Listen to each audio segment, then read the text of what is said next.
Hello everyone. Today I will be telling you guys a story about a psychotic guy who tries to murder his friend for dating his sister. Enjoy the story. John, the guy who dates the sister, finishes eating lunch. His psychotic friend, Bob, is on his way to John's house so they can play Minecraft together. Bob said his parents were on a business trip together, so Bob had to babysit his sister. Bob and John are 17 years old and Bob's sister, Jenny, is 15 years old. Bob's parents are overprotective and won't let Jenny stay home alone, but Bob really wanted to play Minecraft with John, so he had to bring his sister with him. When Bob arrived at John's house with Jenny, they all went to John's couch and turned on the Xbox. Then, they got Minecraft set up. After a few hours of playing and snacking, Bob got really thirsty and drank apple juice. Right after that, he had to use the bathroom, so he went to the bathroom to pee. John asked Jenny if she wanted to play some Minecraft with him, but Jenny said she had a better idea. Then she drove towards John and started kissing him all over his face. Then, when she was about to start moving to other body parts, Bob walked back into the room. As soon as he saw what was happening, he gasped in disbelief and grabbed his sister and violently dragged her out of the house without saying anything. Jenny was screaming in pain as she was being dragged out of the house.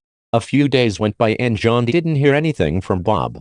Bob was not at school the next few days either. Then one day John was sick of this and decided to stand up to Bob and tell him he could date his sister if he wanted. John went over to Bob's house and knocked on the door. Bob answered the door and John expected him to be angry, but surprisingly, Bob seemed quite happy. John told Bob that he wanted to have a conversation with him about the incident at John's house that day.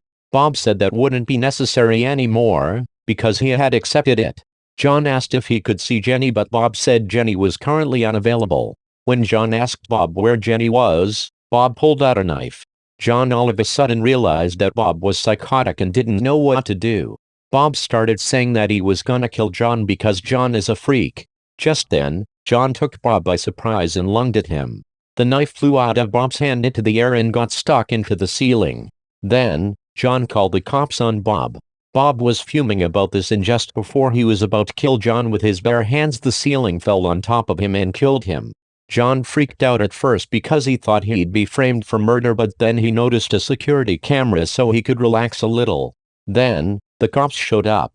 They came in and John told them the whole story, including how Jenny was missing. John and the cops searched all over the house for Jenny but couldn't find her. But when they were in the basement, John noticed a secret area. He went back there and found a whole nother room in the house.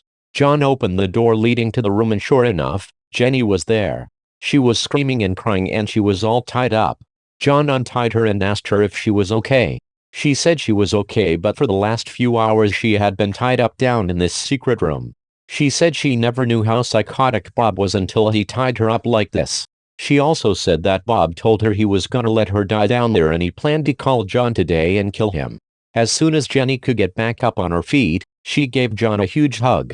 The cops also gave Jenny and John $1,000 to fix the ceiling and apologized for all of this.